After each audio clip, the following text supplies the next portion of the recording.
கர்த்தருடைய பரிசுத்த நாமத்திற்கு ஸ்தோத்திரம். இன்னைக்கு நம்முடைய செய்தி தலைப்பு சாத்தானின் தலை. ஒரு வித்தியாசமான செய்தி. இதை கேட்கணுமா ஆயத்தமாகும். எப்பத்தோடு இந்த செய்திக்குள்ளே கடந்து சொல்வோம். நன்றி என்று சொல்லுகிறோம் நாதா, நாவாலே துதிக்கிறோம் நாதா, உமக்கு நன்றி என்று சொல்லுகிறோம் நாதா, நாவாலே துதிக்கிறோம் நாதா. நன்றி இயேசு ராஜா, நன்றி இயேசு ராஜா, உமக்கு நன்றி இயேசு ராஜா, நன்றி இயேசு ராஜா. கடந்த நாட்கள் காத்தீரே நன்றி ராஜா, கடந்த நாட்கள் காத்தீரே நன்றி ராஜா, புதிய நாளை தந்தீரே நன்றி ராஜா, புதிய நாளை தந்தீரே நன்றி ராஜா. நன்றி என்று சொல்லுகிறோம் நாதா, நாவாலே துதிக்கிறோம் நாதா, உமக்கு நன்றி என்று சொல்லுகிறோம் நாதா, நாவாலே துதிக்கிறோம் நாதா. அடைக்கலமே கேடகமே நன்றி ராஜா, அடைக்கலமே கேடகமே நன்றி ராஜா. அன்பே என் ஆருயிரே நன்றி ராஜா, அன்பே என் ஆருயிரே நன்றி ராஜா. உபரப உபரபரிபா உப்பரிபா உப்பரிபரிபா, உகனக உகனகரிரா, ரிபரபரிபரபரரா. ஆபத்திலே காத்தீரே நன்றி ராஜா, ஆபத்திலே காத்தீரே நன்றி ராஜா. அதிசயம் செய்தீரே நன்றி ராஜா, அதிசயம் செய்தீரே நன்றி ராஜா. மம்மரர மம்மரர மக லிகனக லிகனகரரா. தனிமையிலே துணி நின்று நன்றி ராஜா, தனிமையிலே துணி நின்று நன்றி ராஜா. தாயை போல தேற்றுகிறீர் நன்றி ராஜா, தாயை போல தேற்றுகிறீர் நன்றி ராஜா. நன்றி என்று சொல்லுகிறோம் நாதா, நாவாலே துதிக்கிறோம் நாதா. சோர்ந்து போன நேரமெல்லாம் தூக்கி நீரே, சோர்ந்து போன நேரமெல்லாம் தூக்கி நீரே. சுகம் தந்து இதுவரை தாங்கினீரே, சுகம் தந்து இதுவரை தாங்கினீரே. அப்பரப அப்பரபரிபா அகனக அகனகரிரா. புதுவாழ்வு தந்தீரே நன்றி ராஜா, புதுவாழ்வு தந்தீரே நன்றி ராஜா. புது பலன் தந்தீரே நன்றி ராஜா, புது பலன் தந்தீரே நன்றி ராஜா. ஷப்பரப ஷப்பரபரரா சகனரர சகனரரரிரா. வாழ்க்கையிலே ஒளி விளக்காய் வாந்தீரையா, வாழ்க்கையிலே ஒளி விளக்காய் வாந்தீரையா. வார்த்தை என்ற மன்னாவை தந்தீரையா, வார்த்தை என்ற மன்னாவை தந்தீரையா. நன்றி என்று சொல்லுகிறோம் நாதா, நாவாலே துதிக்கிறோம் நாதா. இயேசுவின் நாமத்தினாலே ஜெபங்களின் பிதாவே, ஆமென். கர்த்தருடைய பரிசுத்த நாமத்திற்கு ஸ்தோத்திரம். இன்னைக்கு ஒரு வித்தியாசமான செய்தியை நாம் தியானிக்க இருக்கிறோம். வித்தியாசமான செய்தி. செய்திக்கு ஆதாரமான வசனம் ஆதியாகமம் 3வது அதிகாரம் 15. இதுதான் கீ வசனம். இந்த வசனத்துல தான் நம்ம செய்தியை பார்க்க இருக்கிறோம். ஆதியாகமம் 3வது அதிகாரம் 15. இது வசனத்தை முதல் வாசிச்சோம். அப்பொழுது தேவனாகிய கர்த்தர் உனக்கும் ஸ்திரிக்கும், சாத்தான் சொல்றார், உனக்கும் ஸ்திரிக்கும் உன் வித்துக்கும் அவள் வித்துக்கும் பகை உண்டாக்குவேன், அவர் உன் தலையை நசுக்குவார். இதான், அவர் உன் தலையை நசுக்குவார். இது என்னன்னு தியானிக்க இருக்கிறோம். இன்ட்ரெஸ்டிங்கான செய்தி. இந்த செய்தியை நான் தியானிச்சு இது எனக்கு கிடைச்சப்ப பயங்கர சந்தோஷமா இருந்துச்சு. நம்மள அதை தியானிப்போம். மனித குலம் ஆரம்பிக்கும். ஆண்டவர் மனுஷங்களை உண்டாக்குறார், ஆதாமியவளை உண்டாக்குறார், தோட்டத்தில் வைக்கிறார். வச்ச உடனே பிரச்சனை ஆகுது. இந்த பிரச்சனை தொடர்ந்து நடந்து கொண்டிருக்கிறது. 2 கூட்டத்தார் பார்க்கிறோம். ஒரு பக்கம் தேவன் இருக்கிறார், இன்னொரு பக்கம் சாத்தான் இருக்கு. சாத்தான் ஒரு பக்கம் இருக்காரு. அவர் ஒரு வாக்கு கொடுத்துட்டாரு. என்ன கொடுத்துட்டாருன்னா, அவர் உன் தலையை நசுப்பார். ஆதியாகமம் 3வது அதிகாரம் 15. இது ஒரு யுத்தம். யுத்தம்னா 2 பேருக்கும். ரெண்டு பேரும் ஒரு பயங்கர டாப் ஃபைட் கொடுத்துட்டே இருக்கும் ஒருத்தனுக்கு.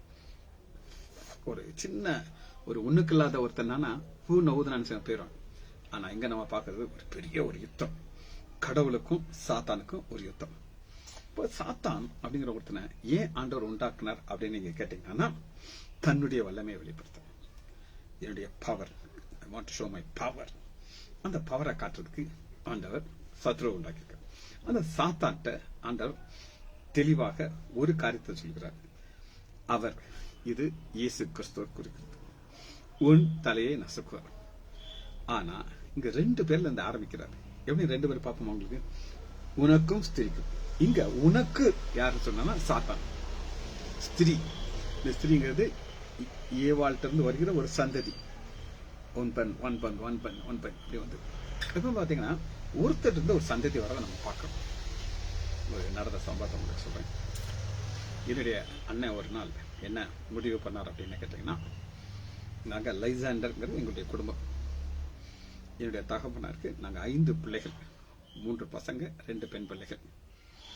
ஒரு லைசாண்டர் ரீயூனியன் அப்படின்னு ஒண்ணு நம்ம வச்சு ஒரு 2 நாள் நம்ம ஒரு கெட் டுகெதர் இருப்போம் அப்படின்னு பிளான் பண்ணார். அதுக்கு இடத்த குற்றாலத்துல ஒரு பெரிய ஒரு பேலஸ், அந்த பேலஸ்ல ஆண்டவர் வந்து ஒரு இடத்த அங்க அண்ணா ஒரு இடத்த தெரிந்து கொண்டார். எங்க எல்லாருக்குமே என்னுடைய தங்கச்சி பையன் வசீகரன் ரெட் கலர்ல ஒரு டிஷர்ட், பிள்ளைகளுக்கும் எல்லாருக்கும், மேல் ஃபீமேல் எல்லாம் கிடையாது, அதுல ஒரு லைன் இருக்கும், லைசாண்டர் ரீயூனியன் அப்படின்னு. இங்க பாத்தீங்கன்னா இதுல யார் அலோடு அப்படின்னு கேட்டீங்கன்னா, இவங்களே ரத்த சம்பந்தம் மட்டும்தான் வரலாம். ரத்த சம்பந்தம் தான் என்னுடைய மகள் டீனா திவ்யா, மாப்பிள்ள மணிராஜ். அப்ப ஸ்டீவ் மட்டும்தான் இருந்தா, ஜேடன் பறக்கல. ஸ்டீவ் குட்டி பையன். என்னுடைய தங்கச்சி ரணிதா, அவளுடைய ஆண் குழந்தை, பெண் குழந்தை, அவருக்கு பிறந்த பிள்ளைகள். இது பாத்தீங்கன்னா ஒரு பெரிய கும்பலா மாறிடுச்சு. என் தகப்பனார் ஒருத்தருக்கு ரத்தத்துல பிறந்த 5 பிள்ளைகள் மூலம் பெரிய கும்பலே வந்துருச்சு. எதுக்காக சொல்றேன்னா, ஸ்திரீங்கிற ஒரு பெண் இருந்து இந்த பாக்குற நீங்க பூலோகம் முழுவதும் உண்டாயிடுச்சு. அந்த 2 கூட்டத்தாருக்கும் ஒரு யுத்தம் இருக்குது. அந்த யுத்தத்தை தான் நம்ம பார்க்கணும். அந்த யுத்தத்துல ஆண்டவர் ஒரு ப்ராமிஸ் சொல்லுகிறார். என்ன சொல்லுகிறார்னா, அவர் உன் தலையை நசுக்குவார். இந்த யுத்தத்துல தலையை என்ன செய்யணும்? நசுக்கப்படணும். சரி, இந்த யுத்தத்தை நம்ம பார்க்க இருக்கோம். ஃபர்ஸ்ட் யுத்தம் எங்க ஆரம்பிக்குது அப்படின்னு கேட்டீங்கன்னா, 1 சாமுவேல் 4வது அதிகாரம் 3வது வசனம். 1 சாமுவேல் 4வது அதிகாரம் 3வது வசனம். இங்க தேவன் எப்படி வருகிறார்னா, உடன்படிக்கை பெட்டி. வாசிப்போமா? 1 சாமுவேல் 4வது அதிகாரம் 5வது வசனம். கர்த்தருடைய உடன்படிக்கை பெட்டி பாளையத்திலே வருகிற பொழுது இஸ்ரேல் எல்லாரும் பூமி அதிரத்தக்கதாக மகா ஆரவ சந்தப்பட்டார். அவங்க என்ன நினைச்சாங்கன்னா, உடன்படிக்கை பெட்டி வந்துட்டாங்கன்னா ஆண்டவர் யுத்தத்துக்கு வந்துட்டார், அதனால நாங்க 100% நாங்க ஜெயிப்போம் அப்படின்னு அவங்களுக்கு ஒரு பெரிய நம்பிக்கை. அந்த நம்பிக்கை அவங்களுக்கு ஒரு பக்கம் இருந்துச்சு. ஆனா இப்ப நடக்கிறது என்ன அப்படின்னு கேட்டீங்கன்னா, ஆண்டவருக்கு ஒரு யுத்தத்துல ஒரு பெரிய, ஏன்னா செங்கடல் பழக்கும்போது அவர் சொல்றாரு, யுத்தம் என்னுடையதுங்கிறாரு. அவருக்கு யுத்தம்னா ரொம்ப பிடிக்கும். அந்த யுத்தத்துல நம்ம பாக்குற முதல் நம்ம பாக்குறது யார் அங்க பாக்குறோம் அப்படின்னு கேட்டீங்கன்னா, 1 சாமுவேல் 4வது அதிகாரம் உடன்படிக்கை பிடிபட்டது. அந்த பெட்டி பிடிபட்டு இது எங்க போகணும் அப்படின்னு கேட்டீங்கன்னா, ஒரு விக்கிரகத்துடைய ஆலயத்துக்குள்ள அது போகணும். வாசிப்போம் 5வது அதிகாரம். இப்ப ஆண்டவர் அந்த பெட்டி அவருடைய தேசத்திலிருந்து விக்கிரகத்துடைய தேசத்துக்கு கொண்டாடுறார். பெலிஸ்தியர் தேவனுடைய பெட்டி பிடித்து அது எபினேசரில் இருந்து, எபினேசர் இஸ்ரேல் தேசத்தில் இருக்கிற இடம், அஸ்தரோத்துக்கு கொண்டு வந்தார். அஸ்தரோத் எதிரி பாளையம். ஆண்டவருக்கு என்ன ஆசைன்னா, நான் உன் ஏரியால வந்து யுத்தம் பண்ணேன். இப்ப இந்தியால ஒரு கிரிக்கெட் மேட்ச் நடக்குது, பாகிஸ்தான்ல இருந்து வருவாங்க. வந்தா இந்தியர்களுக்கு பயங்கர சப்போர்ட் இருக்கும், அவங்க அடிச்சா யாரும் கண்டுக்கிட மாட்டாங்க. அதுபோல ஆண்டவர் சொல்றாரு, இங்க பாருங்க, நான் வந்து யுத்தத்தை உன் ஏரியால வந்து செய்ய போறேன், எனக்கு வந்து பிரச்சனையே கிடையாது அப்படின்னு சொல்லி யுத்தத்தை அவருடைய பொசிஷனுக்கு கொண்டு வந்து பாருங்க. 2வது பெலிஸ்தியர் தேவனுடைய பெட்டியை பிடித்து தாகோன் கோயிலிலே கொண்டு வந்து தாகோன்டே வைத்தார்கள். தாகோன்கிறது ஒரு விக்கிரகம், ஒரு அவங்களுடைய கடவுள். இது எப்படி இருக்கும் அப்படின்னு நீங்க கேட்டீங்கன்னா, ஒரு பயங்கரமான ஒரு கல்லுனால் செய்யப்பட்ட ஒரு விக்கிரகம். அதுக்கு ஒரு மீன் தலை இருக்கும். அவர்கள் இந்த தாகோன் கடவுள் தான் அவங்களுக்கு ரொம்ப பவர்ஃபுல் காட். இந்த கடவுளுக்கு அடிக்க ஒரு கடவுளே கிடையாது அப்படின்னு அவங்க நம்பிட்டு இருந்தாங்க. ஆனா தேவன் யுத்தத்தை எங்க வைக்கிறாரு? அவர்களுடைய கோயிலுக்குள்ளே வைக்கிறாரு. இப்ப பாத்தீங்கன்னா ஒரு ரவுண்ட் இந்த பாக்ஸிங் எல்லாம் பாத்தீங்கன்னா first round, second round, third round, fourth round, fifth round அப்படின்னு இருக்கும். ஆனா ஆண்டவர் சொல்றது இங்க பாரு, 2 ரவுண்ட் தான். அதோட நானும் சேர்ப்பறேன், உன் தலையை நான் நசுக்க போறேன் அப்படின்னு சொல்லி ஆண்டவர் ரொம்ப தெளிவா ஒரு யுத்தத்தை ஆரம்பிக்கிறார். யுத்தம் வந்து நைட்ல தான் ஆரம்பிக்கும், பகல்ல எல்லாம் கிடையாது. சோ அவங்க என்ன செய்வாங்கன்னா, தாகோன் கோயில வெளியில பூட்டிட்டு அந்த பூசாரி எல்லாம் போயிடுறாங்க. அவங்க என்ன நினைக்கிறாங்கன்னா, இஸ்ரவேல் தேவன் ரொம்ப பவர் இல்லாத கடவுள், நாங்க ஈஸியா என்ன செஞ்சிட்டோம், யுத்தத்தில் ஜெயிச்சு அவங்க கடவுள் இருக்கிற பெட்டி எங்க கொண்டாந்துட்டோம், எங்களுடைய கடவுள் இருக்கிற கோயிலுக்குள்ள உள்ளதுக்கு வச்சிட்டோம். இப்ப நாங்க எவ்வளவு சக்சஸ்ஃபுல்லான ஆள், இதுக்கு எங்களுடைய சோர்ஸ் ஆஃப் பவர் யாருன்னா தாகோன் தான் அப்படின்னு சொல்லி தூக்கி வச்சாச்சு. ஆண்டவருக்கு ரொம்ப சந்தோஷம். என்னன்னா டைரக்ட் ஃபைட்ல என்ன நடக்குது அப்படின்னு வாசிப்போம். 1 சாமுவேல் 5வது அதிகாரம் 3வது வசனம். ஆஸ்ரோத் ஊரார் மறுநாள் காலையிலே வந்த பொழுது, நைட்டு ஃபுல்லா பெட்டி உள்ள இருக்கு. இவங்க என்ன நினைச்சாங்க அப்படின்னு கேட்டீங்கன்னா, ஒரு யுத்தம் நடக்கும்னு அவங்களுக்கு தெரியாது. அவங்க என்ன நினைச்சாங்க, ஒரு பவர் இல்லாத கடவுள் அவர் பெட்டிக்குள்ள இருக்காரு, அந்த பெட்டி தான் அவங்க வந்து செஞ்சாங்க ஒரு இடத்துக்குள்ள வச்சுட்டு எங்க கடவுள் அப்படின்னு சொல்லி அவங்க நினைச்சிருந்தாங்க. இப்ப நாங்க அதை பிடிச்சு நினைச்சோம்னா எங்க கடவுள் வச்சிட்டோம். ஆனா யுத்தத்துல என்ன நடந்தது அப்படின்னு காலையில வந்த பொழுது, இதோ தாகோன் கர்த்தருடைய பெட்டிக்கு முன்பாக தரையிலே முகம் குப்புற விழுந்து கிடந்தது. இங்கதான் நம்ம பார்க்கிறோம், உடன்படிக்கை பெட்டிக்கு முன்பாக விழுந்து கிடக்குது. ஃபர்ஸ்ட் ரவுண்ட்ல ஆண்டவர் என்ன செய்தார் அப்படின்னு கேட்டீங்கன்னா, அந்த தாகோன் கடவுளை பின்னாடி இருந்து ஒரு தள்ளுதல் விட்டோம்னா அது முன்னாடி உளுந்து குப்பை அப்படியே கிடக்குது. அடுத்த பாருங்க, இப்ப நான் உங்களுக்கு சொல்லியிருக்கேன், ஆண்டவர் ஒரு வாக்கு கொடுத்திருக்கார். ஆதியாகமம் 3வது அதிகாரம் 15வது வசனத்துல, அவர் உன் தலையை நசுக்குவார்.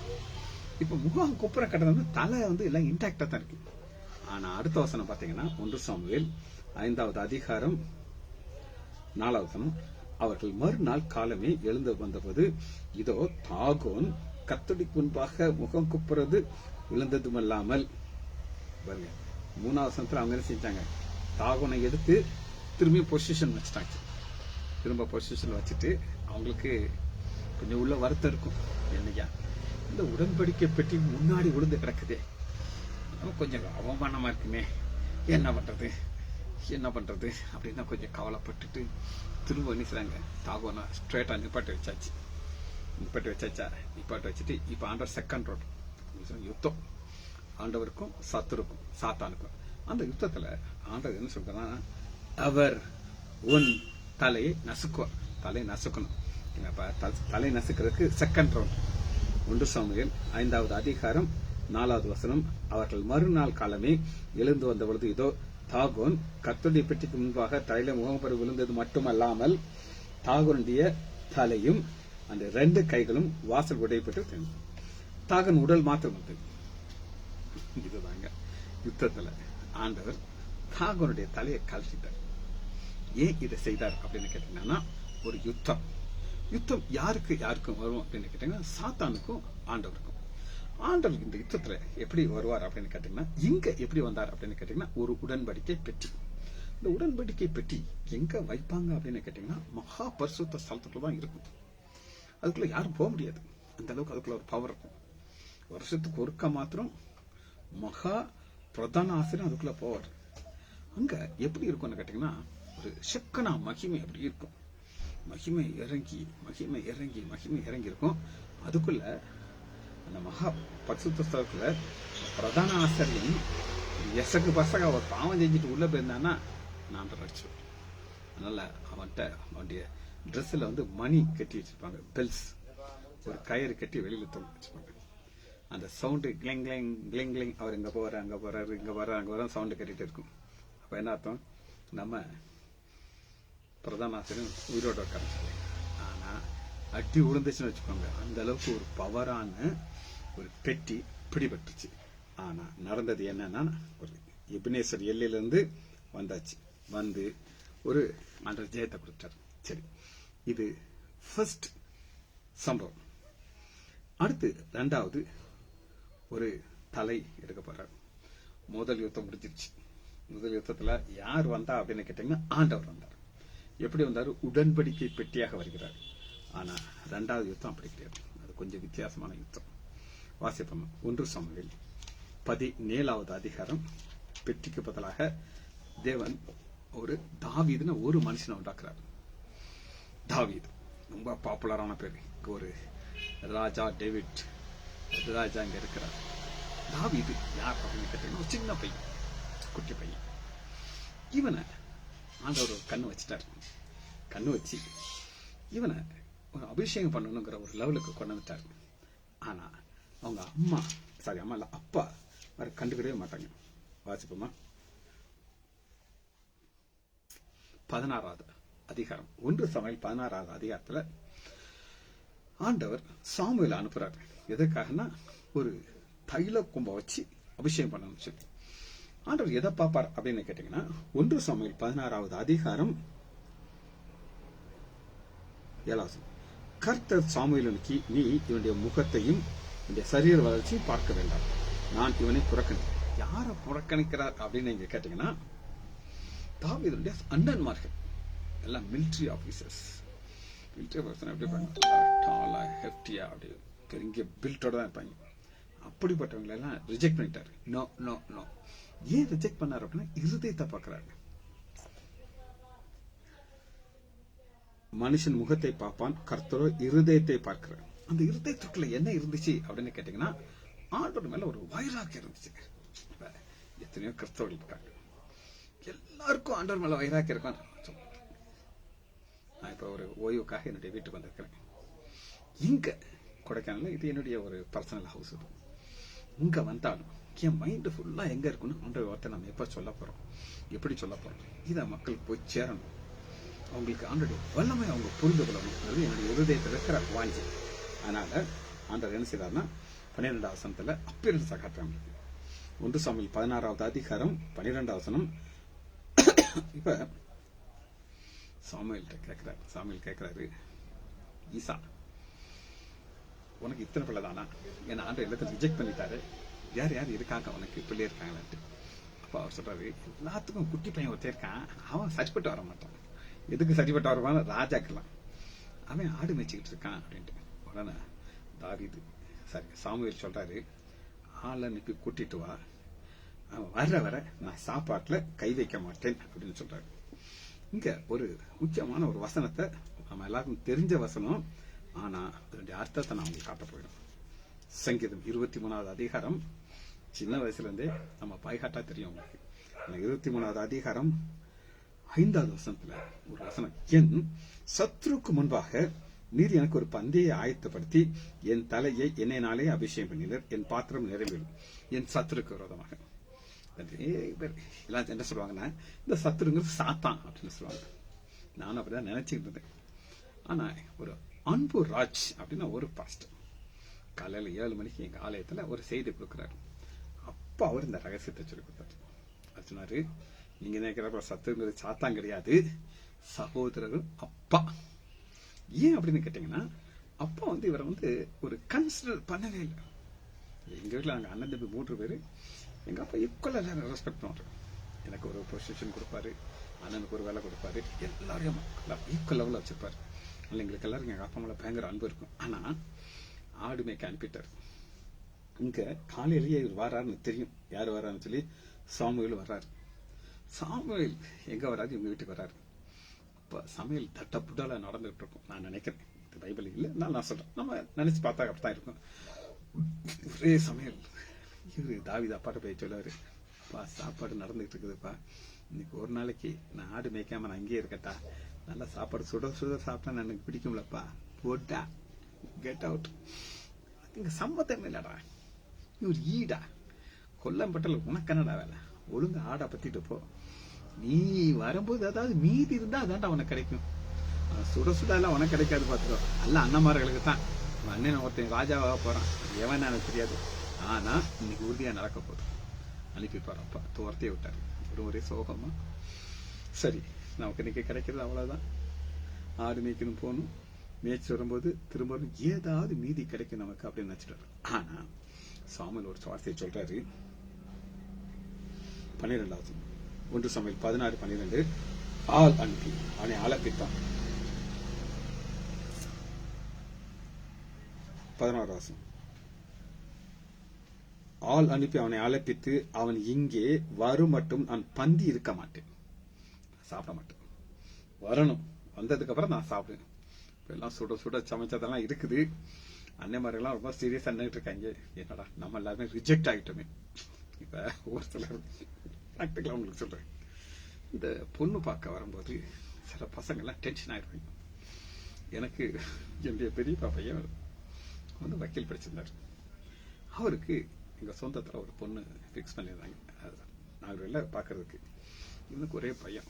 ஏன் பையன்னா, அந்த பொண்ணு இதுவரை ஒரு 6-7 டாக்டர்ஸை பார்த்து நோ அப்படின்னு சொல்லிச்சான், ரிஜெக்ட் பண்ணிருச்சு. எனக்கு ஒரே பையன். நான் ரொம்ப கேவலப்பட்டுட்டு தான் வரப்போறேன், ஐயோ அப்படின்னு சொல்லிட்டே இருந்தான். ஆனா அந்த பொண்ணுக்கு கெட்ட நேரம் சரின்னு சொன்னா சிக்கல மாட்டிக்கிட்டான் அந்த பொண்ணு. இதுக்காக சொல்றேன்னா, அந்த நேரம் பயங்கர டென்ஷன்ல இருப்பாங்க. அந்த மாதிரி டென்ஷன்ல அன்னைமாரெல்லாம் இருந்தாங்க. இப்ப ஆண்டவர் ரிஜெக்ட் பண்ணிட்டாரு, ஒரு சோகமா இருக்காங்க. சரி, இப்ப பாருங்க.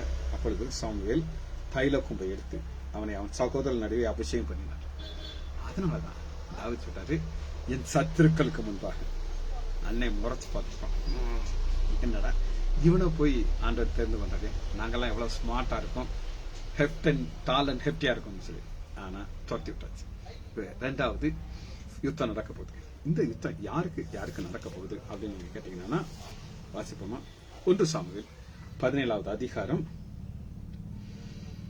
4வது. அப்பொழுது காத் ஊரானாகிய கோலியாத் என்னும் பேருள்ள ஒரு வீரன் பெலிஸ்தர் பாளையத்திலிருந்து புறப்பட்டு வந்திருப்பான். அவன் உயரம் 6 முழம் 1 சான். இவ்வளவு ஹைட்டா இருக்க முடியாது.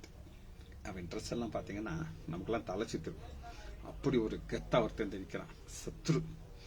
ஏன் இவனை சத்ரு அப்படின்னு நான் சொல்றேன் அப்படின்னு கேட்டீங்கன்னா, இவன் என்ன செய்வான் அப்படின்னு கேட்டீங்கன்னா, 10வது வசனம் பாருங்க. நான் இன்றைய தினம் இஸ்ரவேலுடைய சேனையை நிந்தித்தேன். நிந்திக்கிறான். ஆண்டவரை நிந்திக்கிற ஒரு கூட்டம் இருக்கு. அதுதான் நமக்கு பார்க்கணும். நிந்திக்கிறான் நிந்திக்கிறான் நிந்திக்கிறான். ஆனா இங்க ஒரு ஒரு பர்னிங் சென்சேஷன். என்ன பர்னிங் சென்சேஷன் அப்படின்னு கேட்டீங்கன்னா,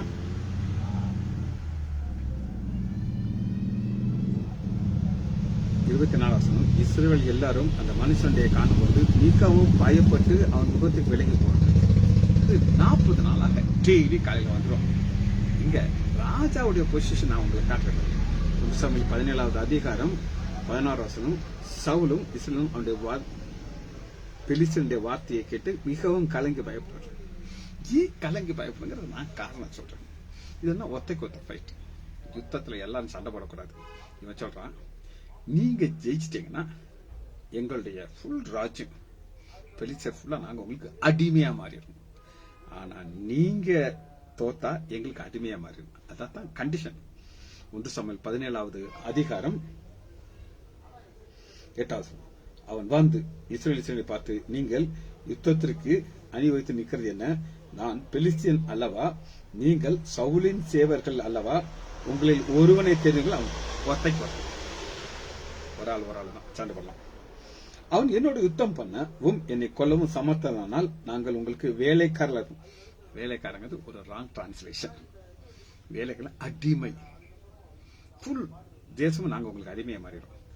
ஆனா நீங்க தோத்தா எங்களுக்கு அடிமையா மாறணும். அப்ப சவுல் ராஜா அடிமையா போகணும், எல்லாரும் அடிமையா மாறணும். ஆனா ஆண்டவர் இந்த நேரத்துல ஒரு பெரிய ஒரு காரியத்தை பாக்குறாரு. என்ன சொல்றாரு அப்படின்னு கேட்டீங்கன்னா, அந்த அண்ணன்லாம் ஏன் சத்ரு அப்படின்னு நான் உங்களுக்கு சொன்ன அந்த வசனத்தை நான் காட்டுறேன். 1 சாமுவேல் 17வது அதிகாரம் 28வது. அந்த மனுஷரோடு அவன் பேசிக் கொண்டிருக்கிறதே அவன் மூத்த சகோதரனாகிய எலியாப் கேட்டபொழுது அவன் தாவீது மேல் கோபம் கொண்டு, நீ இங்க வந்து இது என்ன?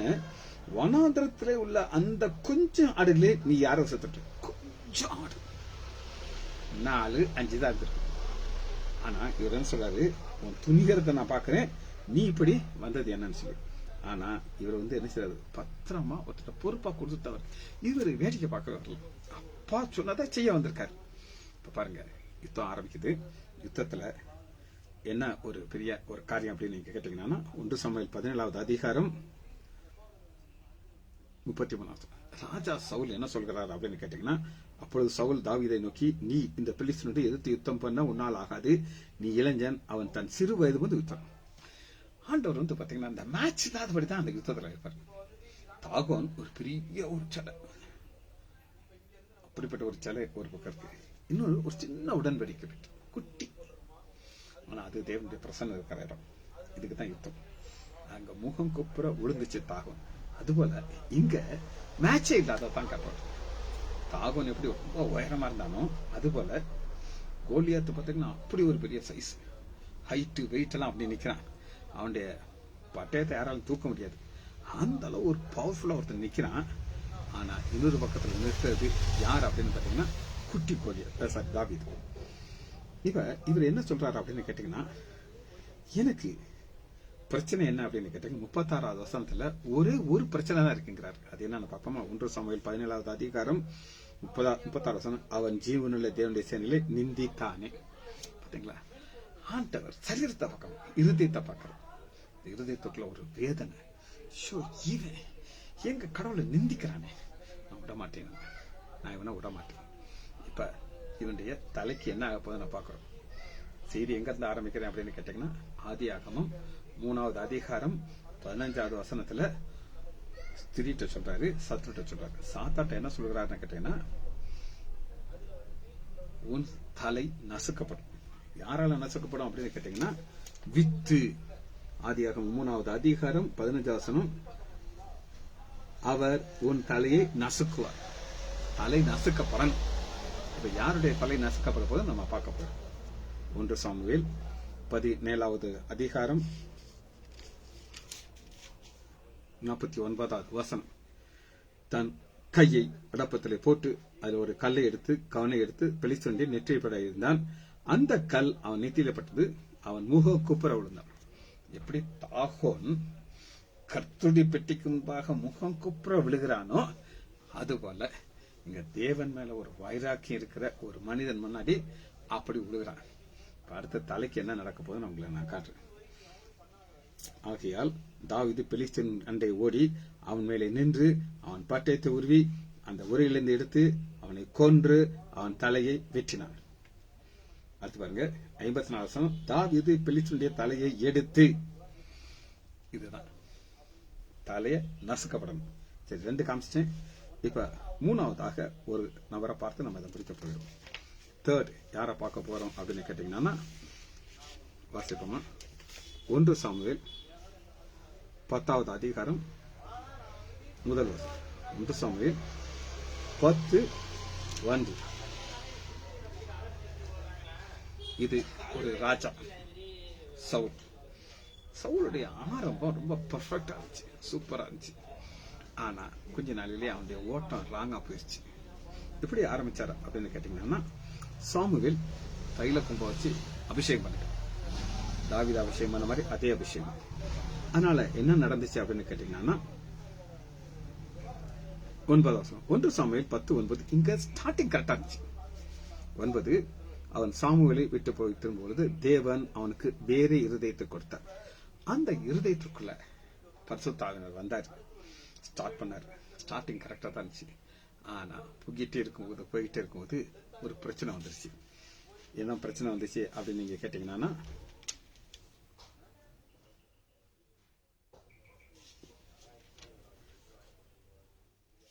1 சாமுவேல்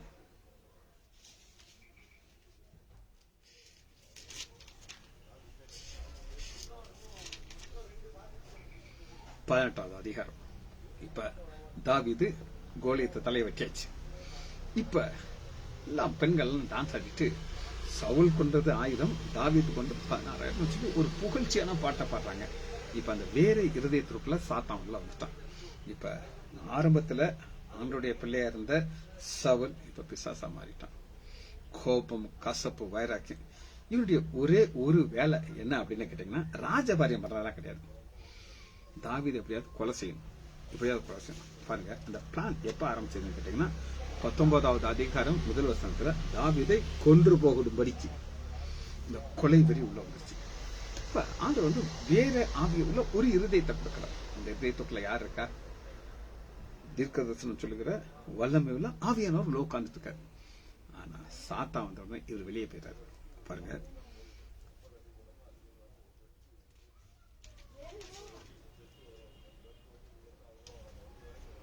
ஒன்று சாமுவேல் 18வது அதிகாரம் 10வது வசனம். மறுநாளிலே தேவனால் விடப்பட்ட பொல்லாத ஆவி சவுல் மேல் இறங்கியது. பொல்லாத ஆவி உள்ள வந்த உடனே இவன் யாருடைய ரெப்ரசன்டேட்டிவ் மாதிரினா சாத்தானுடைய ரெப்ரசன்டேட்டிவ். இப்ப ஒரு யுத்தம். இந்த யுத்தம் யாருக்கும் நடக்குது அப்படின்னு கேட்டீங்கன்னா தாவீதுக்கும் சவுலுக்கும். சவுல் ராஜா மட்டும் கிடையாது, இவருடைய மாமனார் மீகால் அவருடைய மகளை திருமணம் செஞ்சு கொடுத்திருக்கிறார். இவ்வளவு ஒரு மரியாதையா வைக்கணும். ஆனா சாத்தா உள்ள வந்து இவருக்கு ஒரே வேலை என்ன அப்படின்னு கேட்டீங்கன்னா துரத்தணும். யார துரத்தணும்? தாவீதை துரத்திட்டே இருக்காரு. எப்படி துரத்துறார் அப்படின்னு நீங்க கேட்டீங்கன்னா 1 சாமுவேல்